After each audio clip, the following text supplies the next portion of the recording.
The planet Earth is seen from space. A fighter jet soars over a city in ruins bathed in a red sky. From the jet, Jin declares he has found someone. Jin then descends from the jet enveloped in energy. Meanwhile, a lone figure walks along a ruined street panting heavily. The young man begins to run desperately, calling out for someone. He cries out asking if anyone is still out there. Suddenly, a large horned monster appears behind him. As he gasps, a green reptilian monster emerges from the ground nearby. The young man falls, now surrounded by monsters, and begs for help. He cries that he no longer cares who helps him. Clutching a broken family photo, he thinks anyone will do. As monsters close in, the young man thinks about those who ruined the world. A monster lunges at him, fueling his thoughts of revenge. Just then, Jin appears, striking the monsters with a powerful energy attack. The young man sits on the ground as Jin apologizes for taking so long. He looks up at the glowing Jin and asks who he is. Jin looks back at him with a serious expression. The young man cries, saying, "Ah, yeah, at long last." He then asks Jin if humans can finally take back the ruined world. Jin holds him and replies, "Yeah, that is why." He tells the young man he can rest easy now. The young man cries and thanks Jin. He collapses to the ground, still thanking him as Jin stands over him. Jin looks down sadly as a voice nearby states they did not make it in time. Jin acknowledges Kagura, who stands nearby. Kagura states the young man was probably the last survivor in the area and tells Jin to give up. He tells Jin they just have to accept this reality. Kagura narrates that humanity is finished. He explains that monsters called corruptors were born from environmental pollution. Kagura identifies them simply as the corruptors. He describes their incredible regenerative abilities as a monster attacks soldiers. Kagura adds that even nuclear weapons could not wipe them out, yet they kept fighting. He explains they performed human experiments to create a countermeasure. Kagura states there is no one left to save now. He concludes they were just too late as the young man lies dead. Jin turns and says there is still someone they should save. Kagura asks if Jin thinks there are survivors somewhere, but Jin replies no. Jin clarifies he means in the future. Jin asks Kagura if his nanomachines are also meant to repair the environment, and Kagura confirms.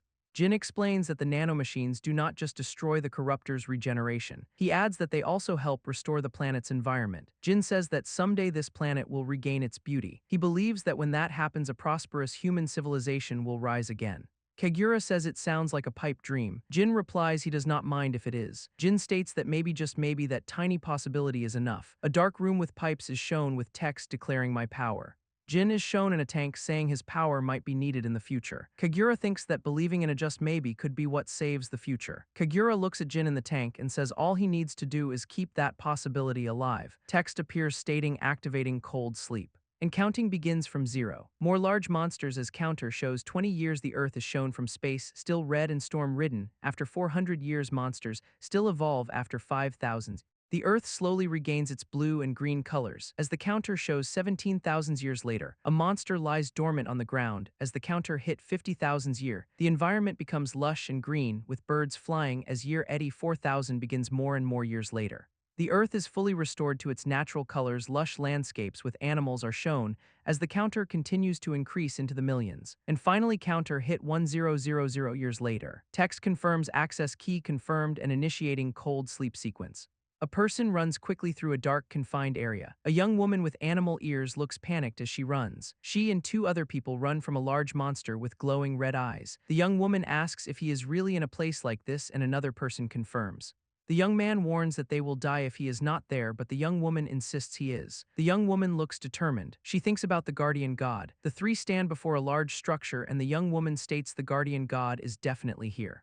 They look surprised as they approach a solid wall. The young man warns that it is a dead end ahead. The young woman looks up in despair. The monster roars behind them, and the young man asks what they do now. The young woman screams for help. She cries out for the guardian god to please help them. A bright green light bursts from the wall. The young man looks surprised as the young woman says it was worth believing. Bare feet step out of the broken tank into green liquid and shattered glass. Jin emerges from the tank with glowing eyes and energy in his hand, saying in the possibilities of the future. Jin opens a storage box Kagura made, finding his clothes still inside. Sitting at a console with multiple screens, he reflects on being in a world 100 million years later. He observes most of the data is corrupted, noting it is a miracle the place remained intact. Jin attributes the lab's preservation to nanomachines dispersed in the air. Holding a glowing energy orb, he states he must rely on Kagura's remaining notes to understand this world. He then turns to the young man, young woman, and older man, asking to hear their story and apologizing for being naked. The young man and young woman cover their eyes as he explains he has been naked for 100 million years. Now dressed in a dark suit and gloves, Jin feels this is how he is supposed to look. Large ancient gates then open to an outdoor scene. Jin stands with the young man, young woman, and older man who are still reacting to him. He looks out with a serious expression. He sees a vast natural landscape, realizing this is the world 100 million years later. The young woman calls him guardian god while he notes the world is totally different from back then. She points the way and tells him to follow them. Jin narrows his eyes in thought. He questions if they are humans believing humanity should have gone extinct 100 million years ago. He wonders if they are another kind of creature that evolved to look human like a koala or cat. The young woman looks back at him as Jin suggests they were influenced by nanomachines. Jin smiles, stating their shared language is solid proof, then realizes he has not introduced himself. He introduces himself as Shido Jin, asking them to call him Jin, then says Hakama is fine when the young woman starts to introduce herself as Hakama Phil. The older man introduces himself as Danpo, and the young man with cat ears says his name is Shandy. Jin asks what they want him to do just as Hakama tells him they are almost there. Hakama says she wants him to defeat the corruptor and he asks what a corruptor is. Shandy looks shocked and afraid. They then look towards their burning village with smoke rising. Shandy and Hakama run towards the village calling for their parents, but Jin tells them to wait. He watches them run with a concerned expression. The village is burning with wooden barricades visible. Shandy and Hakama run past the burning wooden buildings. Jin follows them, noting their civilization does not seem very advanced. Hakama looks shocked as she and Jin arrive at the burning village. Hakama shouts grandma, seeing an elderly woman with white hair fighting a large monster. The elderly woman asks Hakama why she came back. Jin looks at the monster, wondering if that is the corruptor. He observes the monster, thinking that in this era they call them corruptors. The elderly woman tells Hakama to run, but Hakama refuses, saying she will save her now. Jin watches Hakama confront the monster, deciding to confirm something. He uses his energy manipulation to deflect the monster's attack away from Hakama. Jin carries the elderly woman away from the fight, apologizing. He holds the elderly woman and tells Hakama to do it as she prepares an attack on the monster. Hakama then unleashes a powerful energy attack. Her attack strikes the corruptor monster. The monster is hit by a bright explosion of energy. Jin observes the monster is not regenerating, realizing it is the nanomachine's power to inhibit regeneration. He wonders if Hakama is using the nanomachines in the air, noting only compatible humans should control them. Jin asks the elderly woman if everyone in this era can use fireballs, and she replies only a few can. Jin thinks about holy power, concluding it is what they call the ability to control nanomachines. Hakama asks her grandma about everyone else, and the grandma says she had them evacuated. Danpo and Shandy ask Hakama why she came back. The grandma states the village is already finished. She explains that the corruptor they just fought was only a newborn larva. She shows an image of a larva, explaining it is beyond what they can handle. She warns that sooner or later swathes of larval corruptors will swarm into the village. A new man named Sauls tells the grandma not to wimp out. Sauls declares he will slaughter that small corruptor himself. Jin asks Sauls about the villagers, and Sauls assures him they are already sent to the shelter. Hakama calls Sauls dad, and he asks where she went since she was not at the shelter. Hakama tells her dad they went all the way to the sealed door, and he is shocked she went to that forbidden place. Hakama explains that grandma told her the village's guardian god is behind that door and would save them when danger comes. The grandma looks shocked as she realizes Jin is the guardian god. Jin looks on with a questioning expression as the grandma thinks he does not look like any kind of god. Sauls dismisses the idea of Jin being a guardian god as ridiculous. Sauls calls Jin a lesser species, saying he cannot be their guardian god, which makes Jin question the term lesser species. Shandy excitedly tells Sauls that Jin really is their guardian god, and Sauls asks where Shandy was. Sauls points out Jin's ears, claiming he is a lesser species because he does not have animal powers. Shandy refutes Sauls, saying Jin beat a corruptor. Sauls scoffs that it was just a larva and he could one-shot that too. Jin looks serious and tells them to listen up. Sauls insists this is their village's problem and they do not need an outsider lesser species interfering. Sauls tells Jin to stay out of it. The grandma asks Sauls where he is going and he replies he's going to kill that huge corruptor. Sauls tells the others to just sit there and tremble. The grandma calls Sauls foolish, saying he would have a chance to live if he ran. Jin remains silent. The grandma tells Jin she does not know who he is, but asks him to take her son and the children to the shelter. Hakama cries out to her grandma as the grandma says she will go after Sauls for one last chance. Jin refuses to leave, surprising the grandma. Hakama looks up at Jin with a hopeful expression. Jin declares he cannot let Sauls keep calling him a lesser species and then die. A massive reptilian monster emerges from the water. Dark energy swirls around its large body as it appears. Sauls stands before the creature, calling it a monster. With lightning crackling around him, he declares himself the one to carry the nation and become a holy knight. Sauls tells the monster that a corruptor like it can be taken down. He then leaps into the air with a lightning-charged weapon ready to attack. The monster's large eye drips a viscous liquid. More parts of its body rise from the water, revealing its true scale. Saul's now faces a towering shadowy figure and two smaller reptilian monsters. He dodges the smaller monster's attacks, telling them to get out of his way. Saul confronts the large monster again, stating he will finish it in one blow. He lunges forward with his weapon, telling the monster to eat his attack. Saul thrusts his glowing spear into the monster's body. He smiles confidently, now splattered with blood. Saul pulls his spear out of the monster. A large wound is visible on the monster's body where it was struck. Saul looks surprised, realizing the monster's wounds are already healing. A large claw from the monster swipes at Saul. Saul blocks the monster's attack with his arm.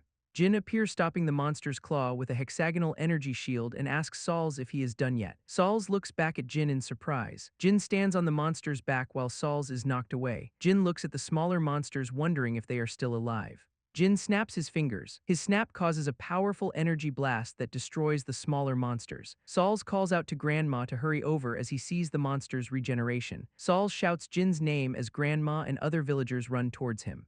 Grandma and an older man look shocked by the scene. Grandma expresses her confusion about what is happening. She observes Jin holding the huge monster with one hand. Jin tells Saul that it is getting heavy and they are pulling back for now.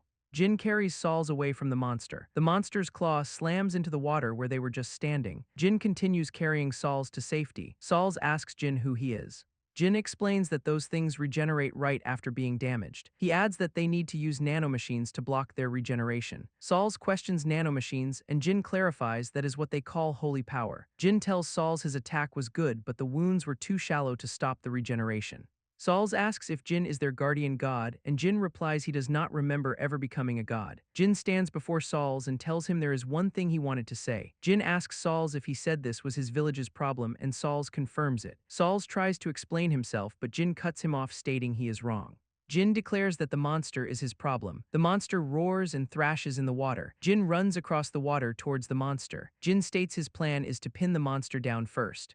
Jin delivers a powerful kick to the monster, creating a large impact. The monster is visibly affected by Jin's attack. Saul shouts that these monsters were born because they were foolish. Jin clenches his fist as blue energy crackles around it. Jin declares that as someone who lived 100 million years ago, just like the monsters, he states he is the one who has to end this. Saul admits he does not understand, but asks if Jin thinks he can do it. Jin replies he can. Jin explains he is the one created by humanity, showing an image of ancient warriors.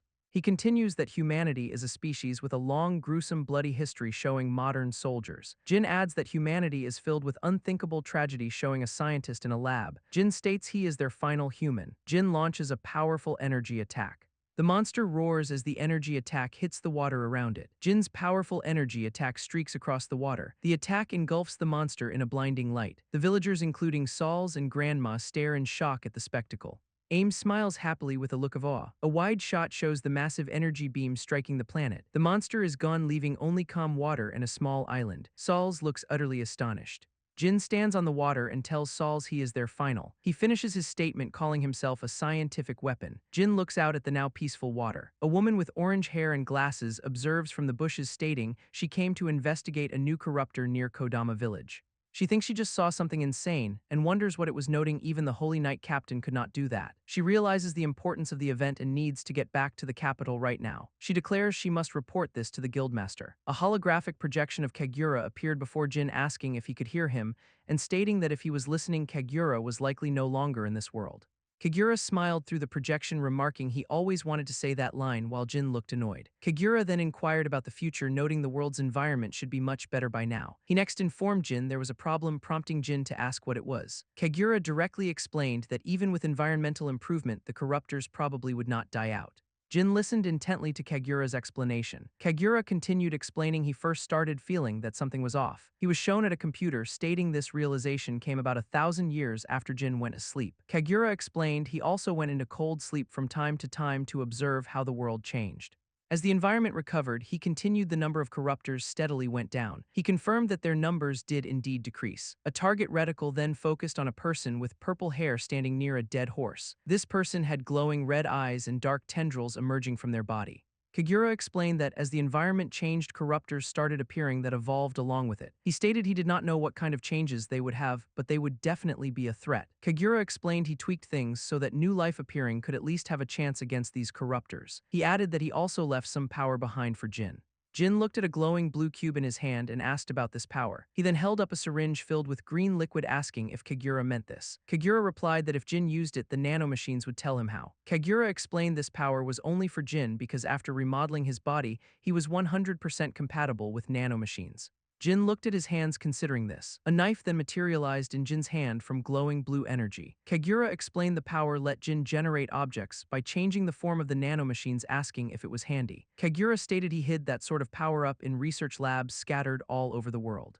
He explained he did not put them all in one place so that corruptors could not destroy everything in one go. Kagura added that he also wanted Jin to travel the world. Kagura stated he did not know what kind of threat the corruptors would pose in the far future. He continued that even so the world should be better. A person ran through a forest illustrating the new world. Kagura concluded that compared to the old world it should be far, far better. A peaceful town with a canal was shown further depicting the new world. A woman read a book in a library showing everyday life. Kagura told Jin to first of all enjoy this new world. Kagura's hologram then began to glitch. Kagura said he would not be able to see how it turned out. Jin watched the fading hologram of Kagura. Kagura told Jin he was counting on him to watch over the world. Jin said he got it as Danpo and Kido ran towards him calling him guardian god. Danpo and Kido reached Jin saying everyone had been looking for him. They grabbed Jin and told him to come back because the celebration would not start without him. Jin looked down at them. Kido held up a glowing key-like pendant and asked if it was the access key for the lab. Jin asked Hakama where she got that pendant. Hakama explained her clan was entrusted with it by an amazing person a long time ago and it was a charm passed down for generations. She added that they said when Dampo came to the village, it would let the guardian god protect them, and Jin understood how she was able to come in. Jin thought he had been relying on them non-stop as they walked towards the village. The village square was shown with a large bonfire and people gathered around it. Villagers sitting by the fire urged others to hurry.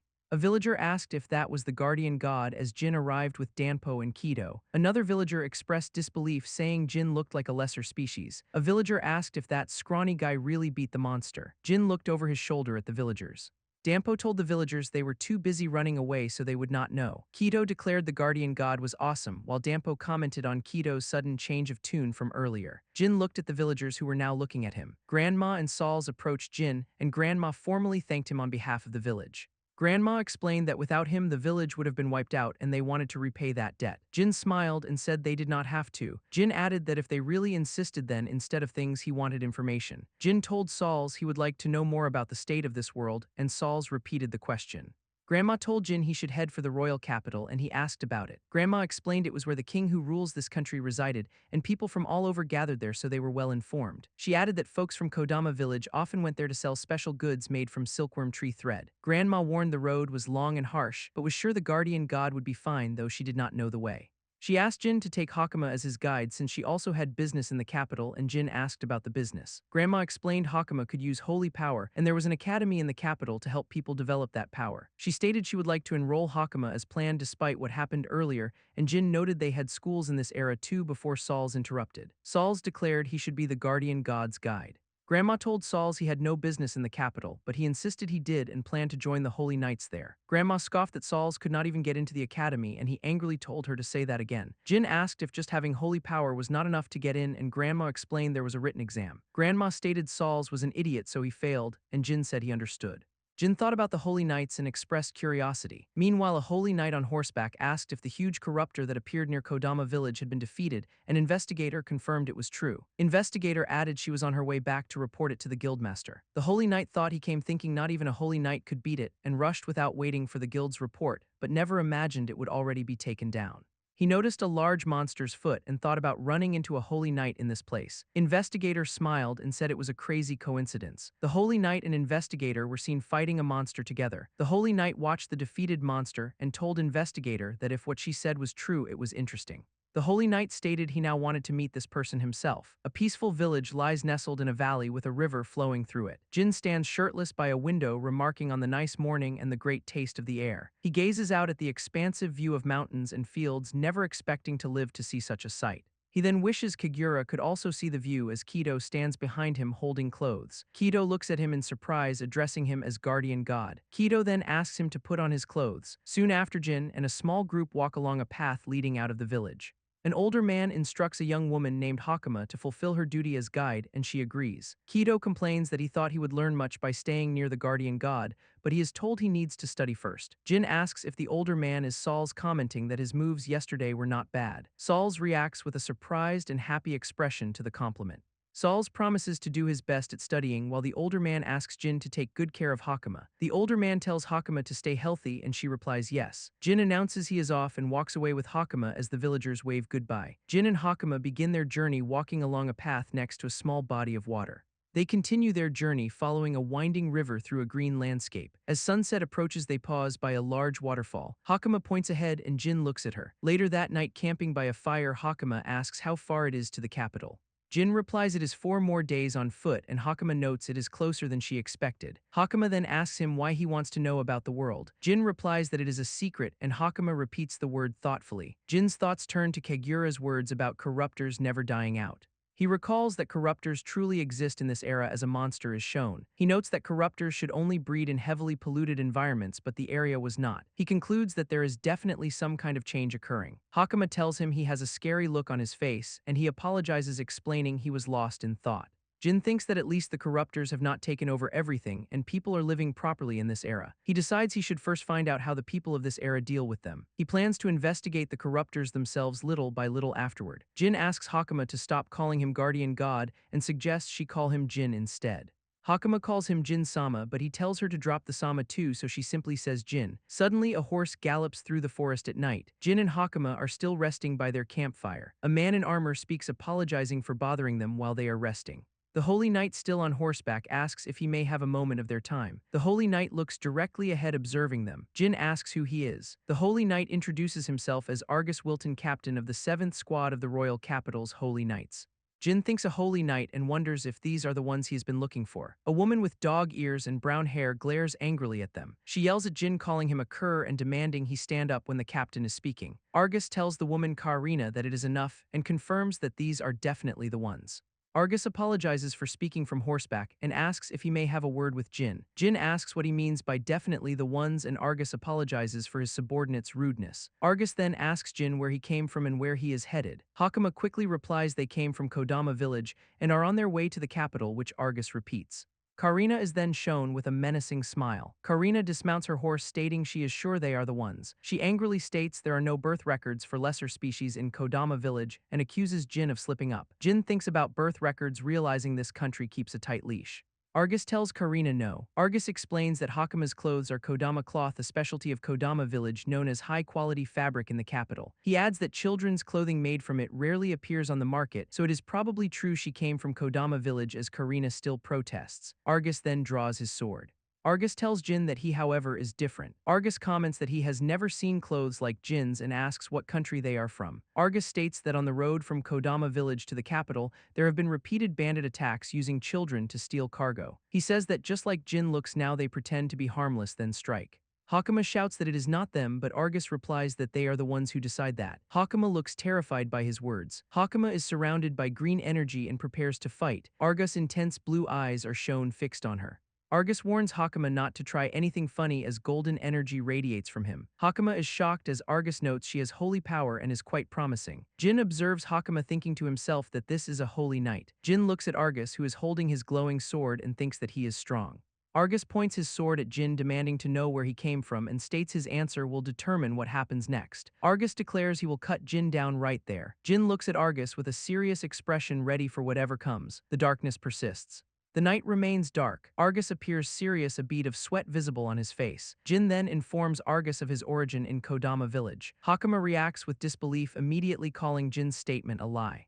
Argus, however, sheathes his sword, stating he understands, which prompts Hakama to question her captain. He looks at Hakama as she asks if Jin's statement is truly not a lie. Hakama then explains that Jin is known as the guardian god of Kodama village. Argus acknowledges the title guardian god, confirming his understanding. He then asks Jin if their business is concluded, and Jin confirms it is. Argus mounts his horse, apologizing for their rudeness as part of their job, while Hakama protests. He asks Jin if he is also heading to the capital. Jin confirms, and Argus states they are bound to meet again. Argus tells Jin to find him for help if trouble arises, offering to make up for today, prompting another protest from Hakama.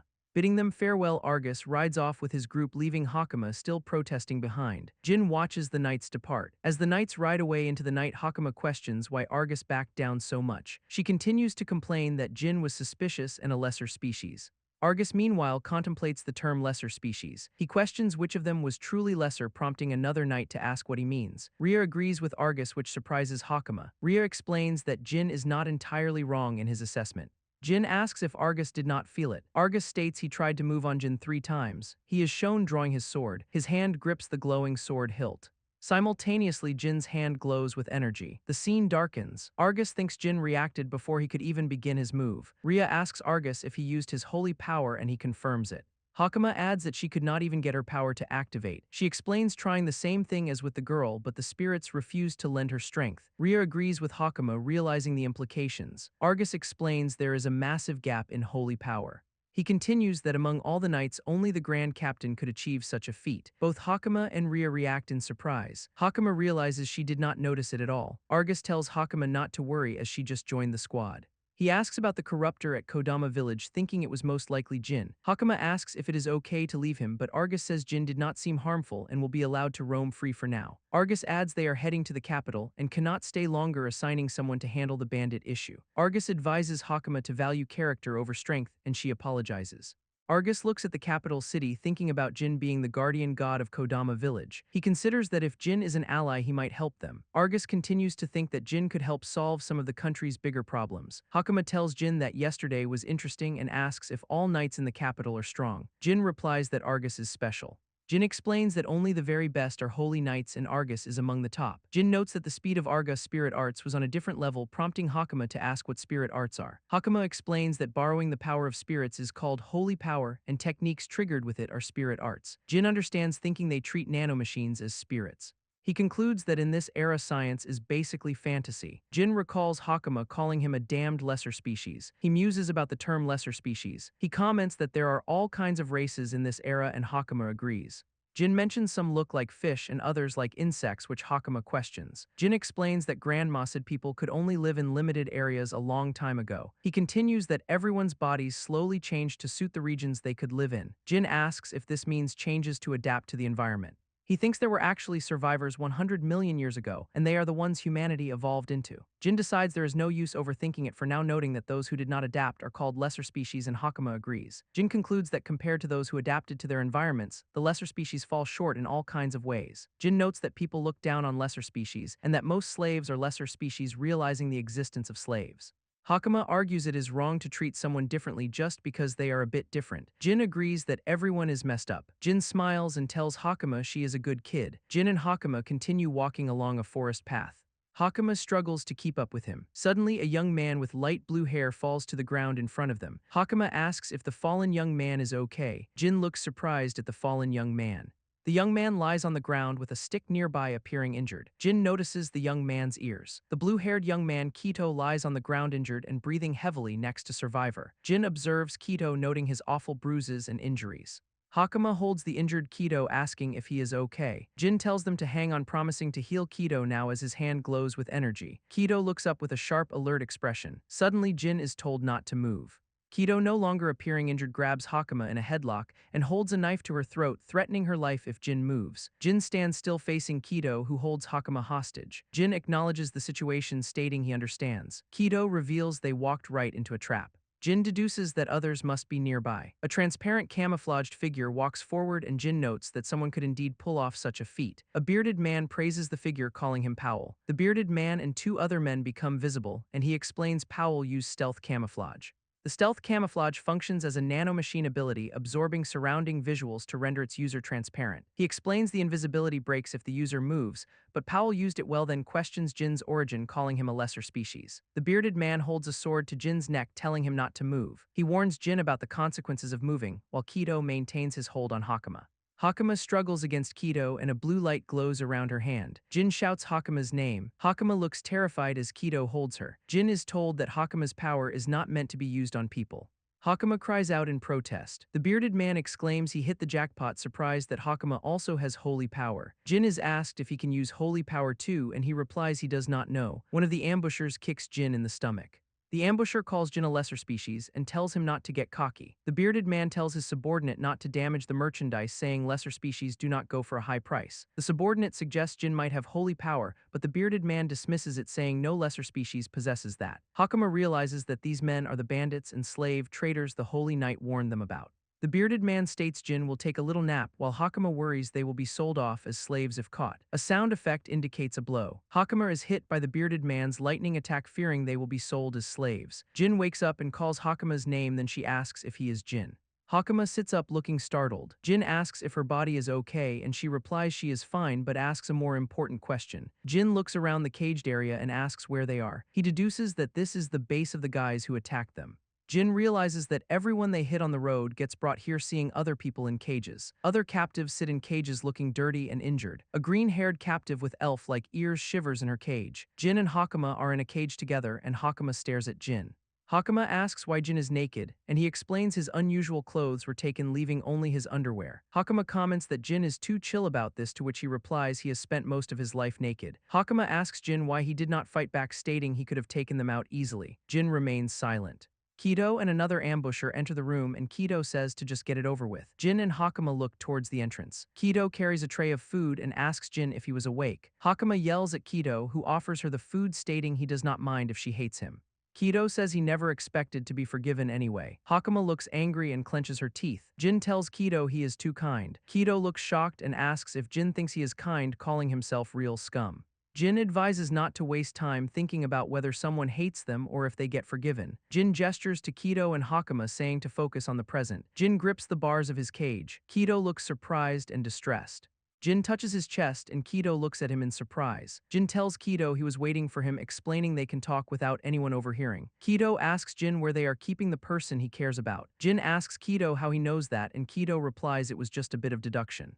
Kido admits Jin fooled him at first because his injuries were real. Kido explains that even scum like them would not normally hurt their own ally just to use them, allowing him to figure it out quickly. Jin tells Kido he is only doing their bidding because they are holding something over him. Kido looks shocked and distressed.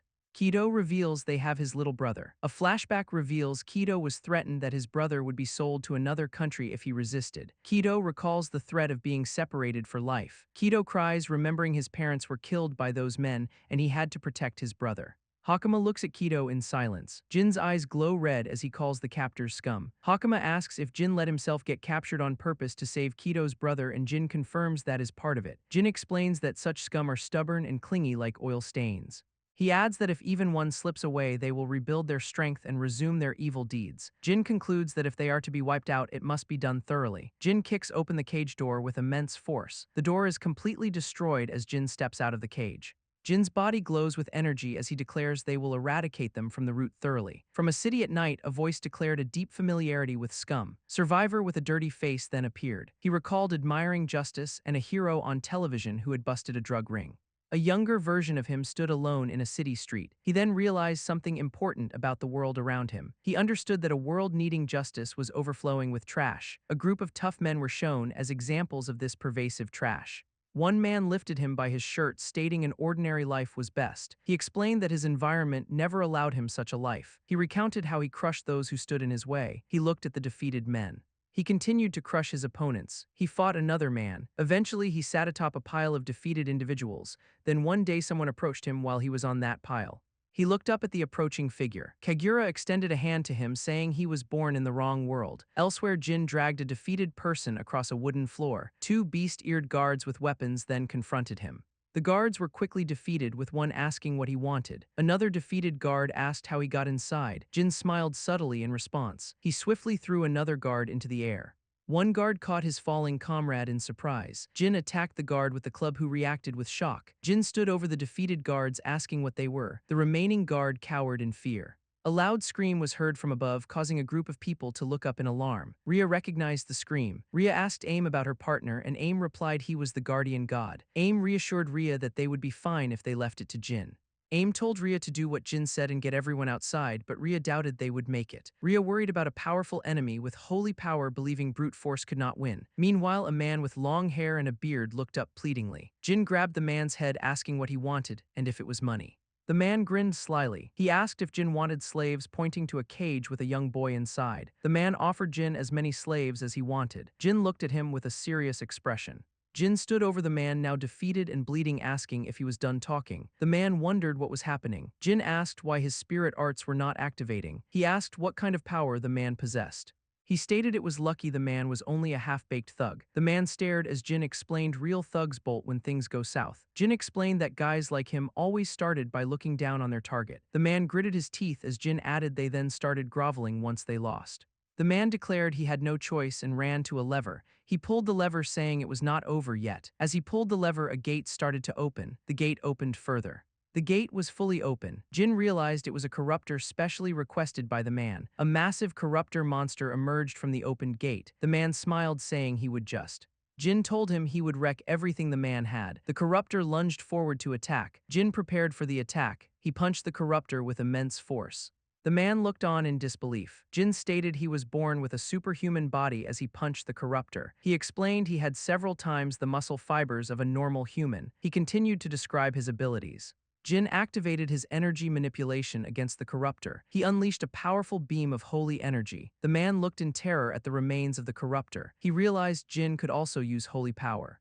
Jin stood over the defeated man. He asked the man what his next move was. The man stuttered in fear. He asked if there was any chance. Jin delivered another punch to the man. Jin adjusts his dark coat, stating all right. He then declares they have recovered their clothes, leaving the defeated man behind him. Jin tells the children in the cage that they must wait a bit longer. He promises to get everyone outside later, which makes the caged children happy. Jin expresses his intent to check a few things, first emphasizing the importance of finding proof of their crimes. He discovers a key and some papers in a desk drawer, expressing surprise at the find. Examining the papers, Jin comments that this reeks.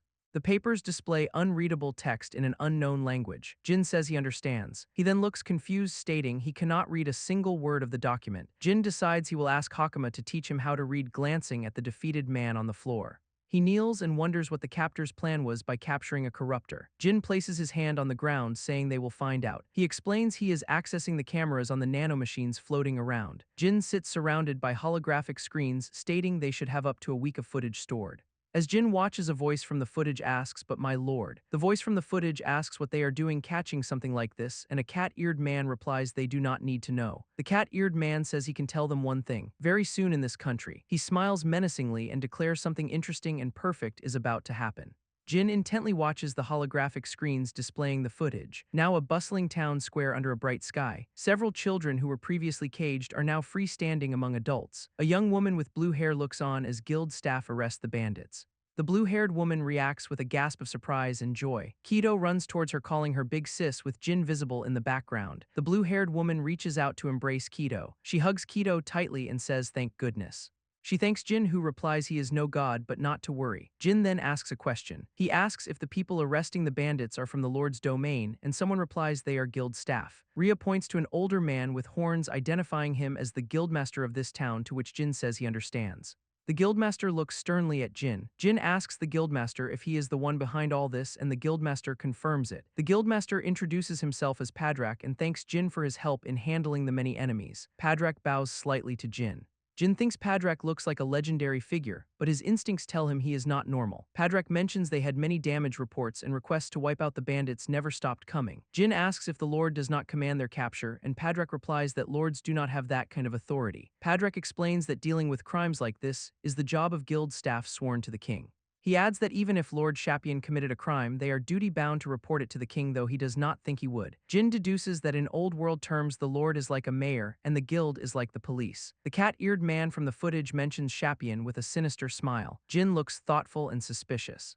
Padrak presents Jin with some papers and asks if they will help. Padrak explains that the papers are a list of everyone who did business with the bandits. Jin asks if the name of the Lord is on the list. Padrak says no and tells Jin not to take his joke seriously, making Jin think he is quite the villain. Jin then asks about the freed slaves. Padrak explains that those with search requests or families will be safely returned by the guild. He adds that for those who are neither, there is nothing they can do. Jin asks Padrak if there are no shelters for the two children who lost their parents. Padrak confirms there are none and states they can help them find work. Padrak explains it will be hard for the two children to find jobs since they are lesser species. Jin reacts to the term lesser species with a serious expression. He wants to do something for them but notes the difficulty without a place willing to take them in. Jin has an idea and says to wait a second. He asks the children if they would go to a place that could use them, and they eagerly agree, asking if he has somewhere in mind. Jin smiles and confirms he does. He thinks of a man in armor and states he knows the perfect workplace. Now an overhead view of the royal capital Kalmosia, specifically the Argus estate. The Holy Knight reacts with a startled expression. The Holy Knight riding alongside Karina states he just got a sudden chill when she asks if something is wrong. The Holy Knight dismounts his horse. He thanks his horse and says that will be all. The Holy Knight tells his expedition comrades good work and to take the day to rest. He walks into a grand building greeted by two men. Maids and butlers bow welcoming Sir Argus home. Sir Argus asks a butler if anything is out of the ordinary. The butler and a maid look concerned. Sir Argus sighs and deduces that something has happened. The butler apologizes for bringing it up when he is tired, but Sir Argus says it is fine. The butler whispers a report to Sir Argus. A woman with long brown hair watches them from an upper level. The woman looks on with a stern expression. Sir Argus acknowledges the report and thanks the butler. Sir Argus looks worried and thinks things are worse than he had thought. He wonders how corruptors showed up in the capital itself and how they got in. Sir Argus concludes that someone more likely let them in on purpose. He considers the Harmish Academy as the most suspicious place that stubbornly refuses outsiders. Jin walks with the children, thinking he will need allies fast. 3 days after the bandit raid, Jin walked with the children on a mountain path. Kido then asked him if there was work for someone like himself in the capital. Jin reassured Kido not to worry, stating he would find a job since he could read, write, and was good at math. Kido happily agreed, expressing his thanks to Jin. Aim then pointed ahead, announcing she could see the capital in the distance. Jin looked ahead with a surprised expression. From a distance, they overlooked the large capital city, and Jin commented on its immense size. Soon they were inside the bustling city, surrounded by many people and buildings. Jin remarked that the city felt lively, while the children looked around in wonder. Aim explained that the capital relied on imports for almost everything, so goods arrived from all over. She added that people from Kodama village also sold specialties there, which Jin acknowledged he had heard before. Jin found it interesting and noticed some bug people in the crowd. Aim further explained that all kinds of races and cultures gathered there, showcasing the unique development of the place as Jin spotted fish folk. The streets were clean and a merchant sold goods from a neighboring kingdom. Public order also seemed good, with children playing happily in the streets. Despite this, Jin thought that problems still existed beneath the surface. A man in uniform spoke to two fish folk in a dark room filled with goods, illustrating Jin's thought. Jin concluded that problems existed in every era. He asked Aim when the entrance exam for the academy was, and she replied it was next week. Jin noted they had some time since enrollment was right after the exam, and he considered enrolling in Harmish Academy. Meanwhile, a blonde woman with a fan thought about a kid and lesser species. They arrived at a building in the city. Kito and Aim were excited inside a room. Jin sat on a bed, stating they finally had a proper place to sleep. He thought they had reached the capital as planned and wondered what to do next. Holding a bag of coins, he realized he needed money to live in this era. Aim also held a bag of coins, and Jin considered that the reward for wiping out the bandits would not last forever. He also noted he still needed to sort out jobs for Kido and Aim. He thought seeing Sir Argus again would be the fastest way, but he could not meet him without connections. Jin pondered his next move. He decided he should research the corruptors of this era first. He thought this was especially important because people were trying to exploit them for shady purposes. Jin stated that corruptors were dangerous beings and he could not leave them unchecked. He vowed not to let this era repeat what happened to his own. Jin asked Aim what people usually did to look something up in this country, and she replied they asked someone or read books. Aim explained that books were expensive, but in Kodama village they shared the ones they bought. She told Jin the capital had a library where he could research. Jin acknowledged the existence of a library. He found it convenient and planned to use it, hoping to find clues to the labs Kagura left behind. A young woman with pink hair then told Jin he could not use the library. The librarian explained that books were national property, so not just anyone could access them. She continued that only officially recognized students, faculty, and nobles living in the capital were allowed access, which Jin acknowledged. Aim reminded Jin that he could not read in the first place, and he agreed. Jin recalled Hakama teaching him letters, but he needed more time to become fully proficient. Jin looked frustrated, wondering what to do next as two hooded figures stood behind him. One of the hooded figures confirmed they had found the group of lesser species with kids. Jin turned as the hooded figure with animal ears called out to them. The animal-eared man then attacked Jin with a punch. Jin blocked the punch with his gloved hand. Jin commented on the rude greeting and questioned the city's public order. The attacker replied that was just Jin's misunderstanding. Jin's eyes glowed as he prepared for the fight. Jin and the attacker clashed, their hands glowing with energy. A bright burst of light erupted above them, startling onlookers. The attacker complimented Jin's sharp eye. Kito and Aim were surprised that holy power was being used in the middle of the street. Jin asked what the attackers wanted, and the animal-eared man said their client found him an eyesore. Jin realized they were hired by someone. He thought this saved him some time. The attacker told Jin if he disappeared from the capital, he would not face danger every day. The animal-eared attacker continued his punch, and Jin said he would think about it. Jin blocked the punch again. The attacker looked surprised. Jin twisted the attacker's arm, making him stumble. The attacker cried out in pain. The other hooded attacker with red hair shouted that Jin asked for it and prepared to attack with glowing hands. The red-haired attacker shot fire at Jin. Jin created an energy barrier to block the fire. The red-haired attacker grinned confidently. Jin suddenly appeared behind the red-haired attacker and punched him. The red-haired attacker was hit in the face. Jin held the red-haired attacker by the arm and told him to come back stronger if he wanted to be a real threat. Jin dared him to try again, assuming he had the guts. The red-haired attacker looked shocked, asking if Jin was not a lesser species. A woman in armor with dog ears intervened, telling them to stop and ordering nobody to move. The armored woman was annoyed that they were fighting in the middle of town on her day off. She threatened to toss every last one of them in a cell. Jin thought it was a good thing they made a big show of it on purpose as the armored woman shouted. The armored woman pointed at Jin, recognizing him as the lesser species from before. The armored woman points at Jin again, calling him a lesser species. She smirks with a fierce expression. She then asks Jin if he is bold for causing trouble in the capital the moment he arrived. She declares that a lesser species remains a lesser species and does not know their limits. A rabbit-eared woman explains that she was passing by, saw everything, and that the other people were suddenly attacked. The rabbit-eared woman adds that it looked like legitimate self-defense, which surprises the armored woman. The armored woman looks at the unconscious red-haired person on the ground, saying she thought she recognized him. She then asks the two academy students if they are from Harness Academy. The armored woman confirms her suspicion and hopes the lady is not involved in this situation. Jin asks about the lady, but the armored woman tells her subordinates to take the students away, dismissing her comment as talking to herself. Jin asks if Holy Knights also do patrols, thinking it was the guild's job. The armored woman explains that the capital is big and they help keep the peace, adding that she was just looking for food. She looks thoughtful. The armored woman thinks Jin is strong and that the academy student was not weak either. She tells Jin not to cause too much trouble in the capital. Jin asks her to wait, saying there is somewhere he would like her to show him. The armored woman asks if he wants her group to take him somewhere. The Argus estate, a large building, is now seen at night. Inside, Jin, now seated, tells someone to hire them. The Holy Knight looks surprised, reminding Jin that he told them to come if they ran into trouble. The Holy Knight notes there are more people with Jin than last time they met, and Jin replies that it just turned out that way. The Holy Knight explains they ran into the bandits he warned them about and rescued the kids who were their prisoners. The Holy Knight asks about the bandits, and Jin says he beat them and left the rest to the guild. The Holy Knight looks thoughtful and asks if Jin handled it all alone.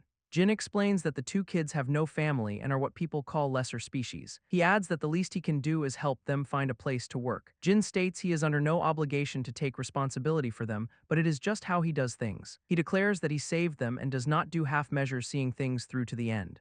The Holy Knight and the Academy witness look surprised by Jin's words. The two children, Kito and Shandy, smile happily. The Holy Knight agrees, saying Kito and Shandy can live and work at the estate, which surprises Shandy. He then states there is a condition. The Holy Knight tells Jin he wants him to serve as an instructor, which surprises Jin. Kito and Shandy are later seen dressed in new clothes, a maid uniform and a suit. Jin comments that the new clothes look good on them. Shandy thanks Sir Argus, who tells her there is no need to thank him. Sir Argus tells the maid to educate them and not discriminate against them because they are lesser species, and she understands. The group walks down a hallway with Kito and Shandy waving. Jin asks if Sir Argus has an ulterior motive for making him an instructor, and Sir Argus appreciates how fast he catches on. Sir Argus states he does not know who Jin really is, but wants to believe he is a decent man and asks for a favor. Sir Argus reveals he wants Jin to infiltrate Harness Academy. Jin asks what he means. Sir Argus explains that the country is being targeted by several factions vying for control, and Jin asks if there is no king. Sir Argus states the king is ill and does not have long, so the battle for succession has already begun behind the scenes. He adds that the problem is someone with no claim to the throne is also trying to take the country. Sir Argus explains that these king usurpers are dragging innocent people into it. Jin understands that Lord Argus is not the only one to watch out for. Sir Argus explains that these dangerous people are hiding in the capital and working in the shadows, and they must expose their hideout soon. Jin asks if the most suspicious place is Harness Academy, and Sir Argus confirms it. Sir Argus states they are going in. He says a woman will help Jin move around inside the academy. Sir Argus introduces his little sister Miria Wilton, who attends Harness Academy. Sir Argus tries to introduce Jin to Miria. Miria asks if he is seriously putting a lesser species in charge of the academy infiltration they discussed. Sir Argus scolds Miria for being rude, but she asks what is rude if it is the very existence of lesser species. Miria states she can understand that he counts on a girl, but this is not the sort of job to give a mere lesser species. Jin remarks that she is quite the prejudiced young lady, and Sir Argus apologizes, telling Jin not to take it to heart. Jin says he understands that she is brilliant, but her bias against lesser species is severe, and the armored woman comments that Jin is not much better himself. Miria asks her brother if he understands. She explains that this is not just about sneaking in, and Jin will have to fulfill the duties of a teacher as well. Miria states she does not believe a lesser species can handle being an instructor or has that kind of talent. The survivor says Jin cannot read, and Jin tells him not to tell her that. Miria then asks if he cannot read. Miria declares that if he cannot read, then he is not even worth talking about as an instructor. The survivor insists that there is a lot only Jin can teach, and that Jin is more amazing than people like them. Miria looks at Jin. She concedes that he looks strong enough to keep students in line. Miria adds that being strong alone does not make him a teacher. Sir Argus holds his head in frustration while the armored woman and survivor watch. The armored woman realizes that the student who was rude earlier was Miria. Sir Argus apologizes and promises to speak to her properly later, telling Jin not to worry about it. Jin asks what Sir Argus plans for him to teach as an instructor, and Sir Argus replies spirit arts. Sir Argus explains that from what he has seen, Jin is very skilled with spirit arts and asks if he is wrong. Jin asks what he exactly wants him to teach about spirit arts, and Sir Argus says just the basics. Sir Argus explains the 4 basic spirit arts are fire, lightning, ice, and healing, adding that even using 2 is more than enough. Jin asks if that is all they need, and Sir Argus questions his surprise. Sir Argus tells Jin not to say he can also use special spirit arts that only a tiny handful of people can use, and Jin asks about special spirit arts. Jin recalls a guy who was counted as exceptional even in this era. Jin smirks, finding it interesting, and agrees. He says he will shake up this era's common sense a little while glowing with energy. 1 week later, the entrance exam day arrived at Harnisk Academy. An academy staff member handed an exam paper to a young male applicant. Nearby, another young female applicant with animal ears diligently wrote at her desk. Meanwhile, in a grand hall, an academy official welcomed the Holy Knight and Jin. The official noted the 7th squad of the Holy Knights must be busy, to which the Holy Knight responded it was simply their turn. Jin then inquired about their turn. The Holy Knight explained that a Holy Knight squad member served as a special instructor each year, adding that this year the duty fell to the 7th squad. Jin asked if he was the right pick for the role. He looked thoughtful considering the question. The academy official observed Jin carefully. The official then directed them to follow him. He informed them the headmaster was waiting. The headmaster sat at her desk looking serious. The Holy Knight greeted her, noting it had been a while. The headmaster recalled his graduation at the top of his class and remarked he had grown into a fine man. She expressed gratitude for his continued strength, and the Holy Knight stated it was his duty. The headmaster then mentioned she had heard many rumors. She told the Holy Knight it sounded like he was involved in fighting corruptors and the country's faction struggles. Jin stood silently as the headmaster spoke. The Holy Knight then told her to rest assured. He added that Jin was more capable than anyone in his 7th squad. He clarified that this was at least when it came to combat skills. The headmaster said she would accept it if he vouched for him. Another academy official, Lord Gita, objected loudly to the headmaster. He stated that a lesser species had never been allowed to teach in this sacred academy. He shouted that it was not a position for them, and asked if she intended to disgrace the academy. The headmaster acknowledged Lord Gita's position and asked Lord Ludman for his opinion. Lord Ludman agreed, saying most students came from noble families. He added that a lesser species teaching would cause backlash from both students and teachers. The headmaster said she felt much the same. She then asked Jin to speak for himself. Jin introduced himself as Jin Shido from Kodama village. The headmaster noted his composure despite being insulted and said she understood their concerns. She then asked if a lesser species was unfit to teach because of their species, or if it was because they lacked the ability to be an instructor. She stated it was naturally the latter, and ability was all that mattered. She then asked Jin if he could prove he had the ability. The Holy Knight smiled and suggested they test him. The scene shifted to the Harnisk Academy Spirit Arts training ground. Lord Gita told Jin that few students were on campus today due to the entrance exam. He added that at least they would not embarrass themselves too publicly. Jin listened silently to his words. Lord Gita explained the rules were simple. Jin would fight one of their instructors. The headmaster added that they would fight him who taught the art, as seeing skill was the fastest way to judge. Several students watched, asking what was happening, and heard it was a mock battle. A female student remarked she had never seen Gita-sensei fight before. Jin thought the entire situation was pointless. Lord Ludman stated they would see how far a lesser species could go. The Holy Knight thought this would be the first time he saw Jin fight for real. A thought explained that lesser species had weaker bodies and barely noticeable holy power. Lord Gita asked Jin if he was ready for the fight. Lord Gita grinned menacingly. He declared he would make the first move and launched a large fire blast at Jin. Jin quickly dodged the incoming fire attack. The watching students reacted with surprise. Lord Gita smirked, noting that a few students were watching after all. He then charged up with powerful lightning energy. Lord Gita unleashed a torrent of lightning. Jin skillfully evaded the multiple lightning strikes. Lord Gita continued his attack, calling Jin a lesser species. He continued saying he may not have made it as a holy knight, but he graduated at the top of this academy. He declared he was not someone a lesser species can hope to beat as he was surrounded by fire. Jin let out a small sigh. He thought he really hated using this power on people. He then realized he had no choice. Jin's hand glowed with a bright blue energy. He said he would show them just a little while manifesting a dark energy sphere. Lord Gita looked surprised as the ground around him cracked and glowed with the dark energy. Lord Gita was suddenly forced to the ground by an invisible force. Lord Ludman and the headmaster reacted with shock. The Holy Knight also looked surprised by the display. The female student with the butterfly clip stared in astonishment. Lord Gita was pinned to the ground, asking what just happened. The Holy Knight wondered if Jin had tweaked the gravity and said he had never seen that spirit art before. Jin smiled and said it looked like there was a lot this academy can still learn. He clarified that not just the students but all of them as well. Jin calmly stands as Lord Gita's lightning attack dissipates into shattered energy.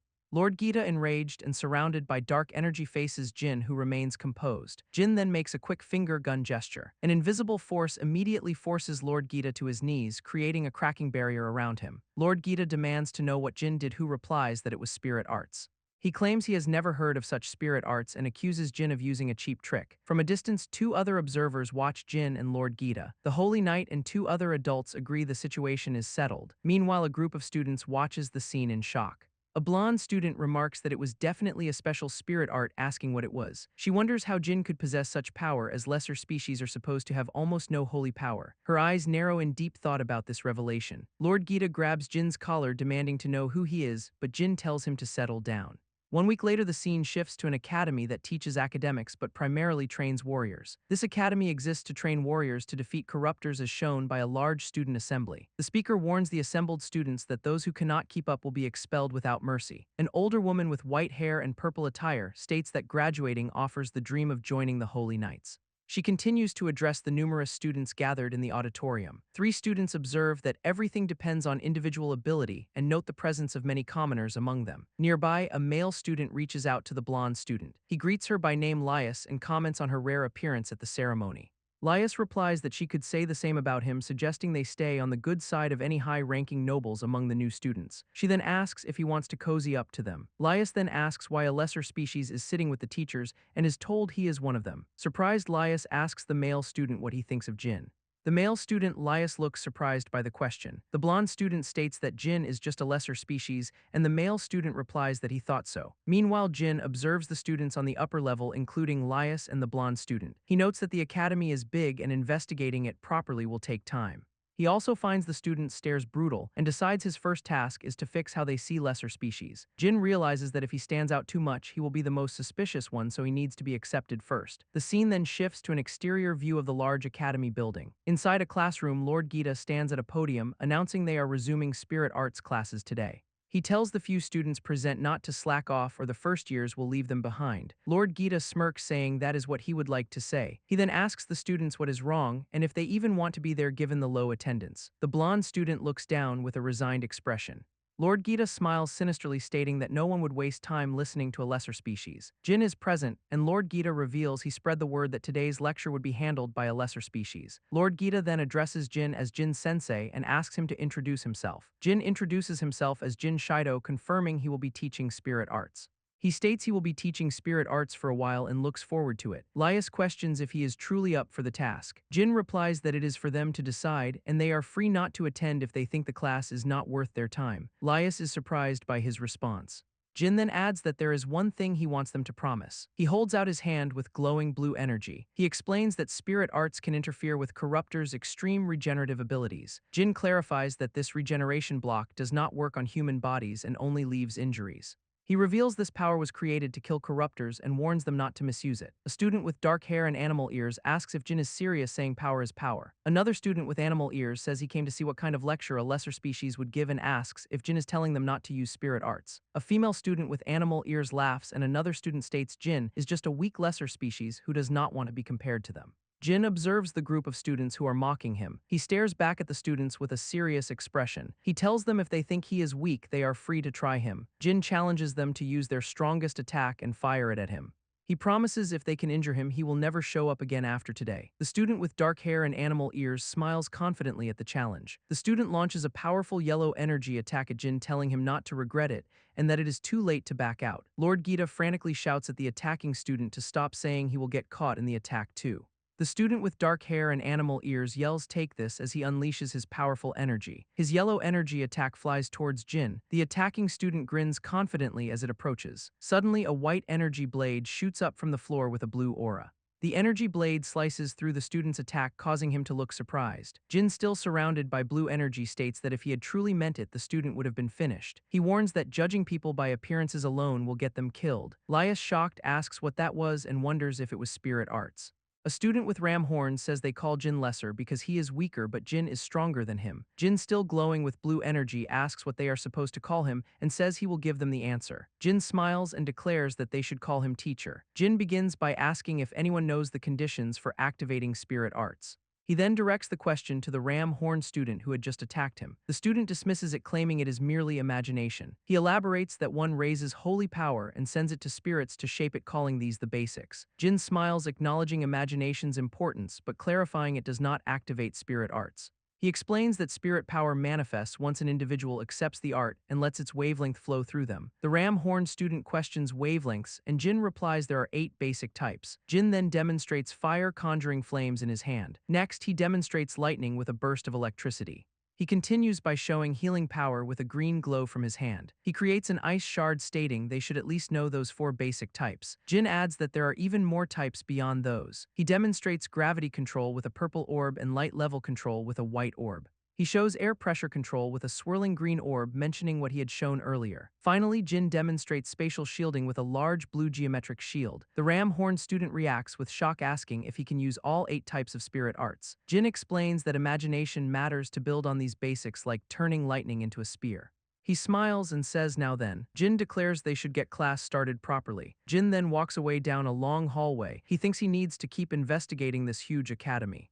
He observes students walking around everywhere, but nothing really screams suspicious. He concludes he will probably have to look for places students never go. His eyes are shown with a determined expression. The butterfly student's eyes are shown as she looks at him. She then asks Jin just what he is. She admits she thought he was a lesser species, but now realizes he is not normal. She states there is no way a lesser species could use all spirit arts. Jin replies that anyone can use them by learning to switch wavelengths, but she says he makes it sound too easy. She explains that if everyone could do that, he would not be getting this much attention. Jin tells her to move somewhere else as they continue walking. She asks if he is going to answer her question. Jin jokingly says he is just an ancient guy who slept in Kodama village for 100 million years, and she calls him quite the comedian. She then asks what he was doing 100 million years ago. Jin replies he was doing lots of things, but he was an agent. She asks what an agent is, and he defines it as someone who works themselves to the bone for their country. He adds that he fought more scum than he could ever count. A flashback shows him with a scientist and another man in a casual setting. The flashback continues with the men gathered around a map, and he thinks it still feels like yesterday. The flashback shows him in tactical gear, holding a gun and peeking around a corner with other armed men behind him. Jin smiles, thinking the memory is nostalgic. The butterfly student asks why someone like him would end up sleeping for 100 million years, and he replies he failed. He explains that he got cocky and thought he could fix everything if he worked hard enough alone. He adds that because of that he could not do a thing and lost everything as images of monsters appear. He says he took this teaching job because he figured he might need help when it really counts, but the butterfly student questions how much of that is true. She asks where they are going, and he replies he figured he should at least do his job as her guide. Jin says they are here as they stand in the shadows of a dusty old room. The butterfly student asks what this is, and he explains it is a storage room for supplies teachers use in class. He concludes it is basically a storeroom. Jin looks around the dusty shelves. His eye is shown with a focused expression. The butterfly student asks why here and reveals she has been looking into things too. She shows him a blueprint, explaining there is an odd empty space next to this room big enough to fit another whole room. She asks if it is suspicious and suggests if something is hidden it is here and Jin agrees. Jin pulls a book on a shelf and a secret passage opens revealing stairs leading down. He says it looks like her hunch was right. She asks how he could tell and he points out that in a dusty place like this. Jin points to a small owl statue on the shelf noting that spot alone is strangely clean and the rest is intuition from experience. He tells her to wait there while he checks inside but she insists she's coming too. Jin warns her that if anything is in there it will be a corruptor and dangerous but she tells him not to underestimate her. The butterfly student states her grades are near the top in her year and she is as capable as her brother. Jin smiles and says all right he will trust her. They descend the stairs with Jin illuminating the way with a ball of light. The butterfly student notes the path goes deep underground and Jin thinks light control really comes in handy. Jin comments it feels like a place where monsters would show up in a fantasy story and she asks fantasy. She asks about what he said earlier wondering if he has already picked out who seems suspicious given he has been fighting scum this long. Jin replies she is asking a lot for day one but yes. He thinks for a moment. Jin says Ludman sensei might be involved and she asks how he knows. He explains that Ludman sensei is calm when talking to people, but when he is not it is like he is hiding but really there. He adds that Ludman sensei is being forced to be someone different from who he really wants, and his scent is clear that way too. The butterfly student says she actually thought Gyuta sensei was the suspicious one but Jin says he could not pull it off. He explains that Gyuta sensei's emotions show on his face too easily, and he is probably a good guy with no double dealings. They continue down the dark underground passage. The butterfly student expresses surprise at such a huge space under the academy. Jin says this is, and she asks what it is. Jin looks shocked and says he did not think he would find it in a place like this. He identifies it as a door to one of Kagura's research labs scattered around the world. Jin confirms they are in one of Kagura's labs. He states the massive door they face is protected by nanomachines. The butterfly student expresses surprise at finding such a huge door hidden beneath the academy. She asks if they can get inside and Jin replies that they normally require an access key. She then asks what an access key is, and Jin explains it is the specific key designed to open this door. Jin looks down thoughtfully considering their options. He explains that since Hakama inherited an access key in Kodama village someone here likely inherited one as well. Jin holds his hand out and glowing energy appears around it. He states he will stop time to open the door himself. The massive metal door slowly begins to open. As the door opens, Jin says whoever is trying to throw this country into chaos. He continues as whoever helps the access key as they both look at the caged monsters inside. The butterfly student reacts with shock at finding something like this hidden beneath the academy. She asks how he opened it without an access key, and he replies that ancient folks are special. She looks at him and repeats the word ancient pondering his statement. She asks if he is truly a human from 100 million years ago. Jin looks intently at one of the large caged monsters. As they stand in the lab, he comments that something feels strange. Jin wonders why the monsters are sitting so quietly. He observes that none of the corruptors are even trying to rampage. He recalls that the corruptor caught by the bandits also remained calm in its cage. He then questions how these corruptors even got here in the first place. The butterfly student realizes her brother was right to suspect the academy. She suggests they lie in wait for the mastermind, but Jin disagrees with that approach. Jin states they first need to lock down the academy and wipe out these corruptors. The butterfly student asks if he wants to let the mastermind slip away, and Jin explains the danger if the corruptors here start rampaging. She realizes the students right above them would be the first ones affected. Jin adds that her brother would also prioritize people's safety ahead of catching the mastermind. She agrees, and Jin mentions he has a bad feeling about this situation. Jin says his kinetics are tingling, indicating he wants to look into this lab a bit more. He instructs her to find Argus and have him seal off the academy. Jin steps further into the lab, leaving her to her task. He looks up at a large, ornate clock mounted on the wall. He hopes there is some clue here about what is truly going on. The intricate details of the clock are shown, hinting at its complexity. Elsewhere in the academy, a group of students walks through a hallway. An older man with wolf ears among them looks angry. He complains that he got wrecked by the new teacher, calling it pathetic. He curses that lesser species for ruining his reputation. He vows to expose him himself as another student addresses him as Lord Gyuta. The headmaster tells Gyuta he is creeping out the students and to stop his weird movements. The headmaster then says he will not comment on Gyuta's hobbies, which shocks Gyuta. The headmaster then asks Gyuta if he has seen Lord Ludman. Gyuta realizes he has not seen Lord Ludman since the entrance ceremony and states that is a problem. The headmaster laments that he wanted to discuss the new students' classes with him. The headmaster suddenly notices something unusual. He questions what the purple lightning is over there looking towards the academy buildings. Meanwhile, the butterfly student runs quickly through the academy. She runs down a dark staircase, hurrying on her mission. She stops out of breath at the bottom. She states she has to hurry and report to her brother when a voice suddenly asks if she is going to report. The butterfly student looks shocked by the unexpected question. She sees a man and addresses him as Lady Wilton. The man reveals himself to be Lord Ludman and smiles ominously. Back in the lab, a door opens to reveal a bright red light. Jin questions what this new discovery could be. He sees a large pulsating red orb surrounded by glowing screens and cables. He observes that it is pulsing almost like it is alive. Jin wonders if Kagura made this strange device. He looks at a console positioned in front of the orb. Jin opens a case revealing a message cube and a nanomachine injector inside. He holds the cube and a holographic projection appears as he hopes it explains what is happening. Kagura appears as the hologram and greets Jin. He tells Jin this lab is the closest one to where he first woke up. Kagura explains that he was working on an incredible machine in this very lab. He adds that part of the machine's functions are sealed inside the nanomachines. Kagura calls himself a genius and asks if Jin knows what machine it is. Jin looks surprised as Kagura reveals it is a teleportation device. Jin reacts in shock, repeating the words teleportation device. Jin stands before the caged monsters processing this revelation. He looks at the pulsating red orb and says no way connecting the pieces. A large monster with glowing yellow parts is contained within a metal cage. An ornate clock-like device with multiple dials is shown on a wall nearby. The pulsating red orb device is seen from above with Kagura standing at a console below it. Jin looks intently at a holographic display, identifying it as a teleportation device. He considers this technology, which links spaces, something never completed 100 million years ago, wondering if it is truly possible. Jin connects this to the corruptors showing up in the capital, and the case Argus mentioned asking if they were sent by this device. He also thinks about the corruptors gathered in the big chamber looking at a holographic image of Kagura. Kagura stands before a different device, emitting blue light stating that is the teleportation device.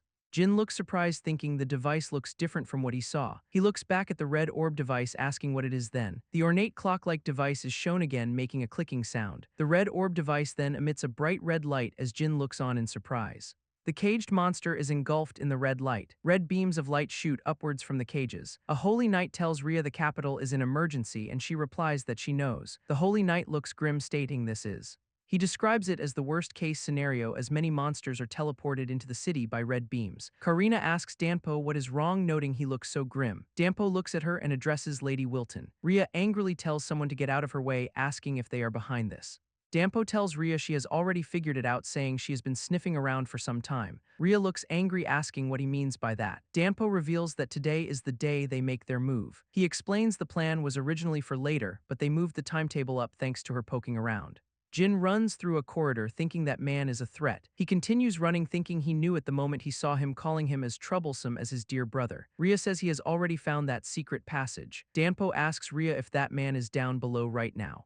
Rhea stands ready with glowing hands, declaring it is right here and now. Danpo asks if she really thinks she can beat him, claiming he has acquired power. He shouts that he has acquired an invincible power while two girls stand behind him. Karina looks shocked as the girl next to her offers to show her as well. The girl behind Danpo holds a pot over her head, declaring this is new power. Karina smirks confidently. The girl sighs in relief. The girl stands over a defeated Danpo, declaring she wins. Karina asks the girl what she is doing here, and the girl replies she was looking for Jin. She explains that things are bad outside and they need Jin's help. She adds that Kudo-chan said she saw Jin heading in here. Karina asks if she is a new student, and the girl introduces herself as Kudo Plutsia. Hakama-chan asks Kudo Plutsia if punching a teacher is really okay. Kudo Plutsia replies it is fine because Danpo never saw their faces and they will blame everything on Hakama-chan. Jin arrives asking what happened upon seeing Danpo on the floor. Kudo Plutsia tells Jin that things are terrible outside and he confirms he knows. Jin states that every corruptor that was in this lab is now gone. Karina looks shocked, realizing what that means. Jin and the three girls run out of the passage. They look over the city, which is engulfed in flames and explosions. People flee in terror from a large monster attacking the streets. Another monster, a giant bird, carries a person away. A massive monster foot slams down, crushing the ground. The large monster with glowing yellow parts stands tall over the burning city. The monster growls ominously. It lets out a powerful roar with energy bursting from its mouth. Karina looks horrified, saying they are in the capital. Jin expresses regret, saying he made the wrong call and should have destroyed that device immediately. Kudo Plutsia calls to Jin, telling him to look. The giant monster in the city unleashes a massive energy wave. Its mouth glows intensely as it fires the blast. The powerful energy wave expands across the city. Karina observes the huge monster, asking if it is heading straight for the royal castle, fearing for the royal family. Jin holds a syringe, declaring this is his mistake and he will fix it. He injects himself with the syringe as blue energy surrounds him, and a voice explains this power-up is a simplified version of the teleportation device's function. Kagura's holographic image explains that with the energy stored in the nanomachines, Jin can only use it once a day. The monster fires another powerful energy beam. The beam strikes the royal castle directly. A blue portal appears in front of Karina and Hakama-chan. Jin teleports through the portal just as the monster's energy blast passes by.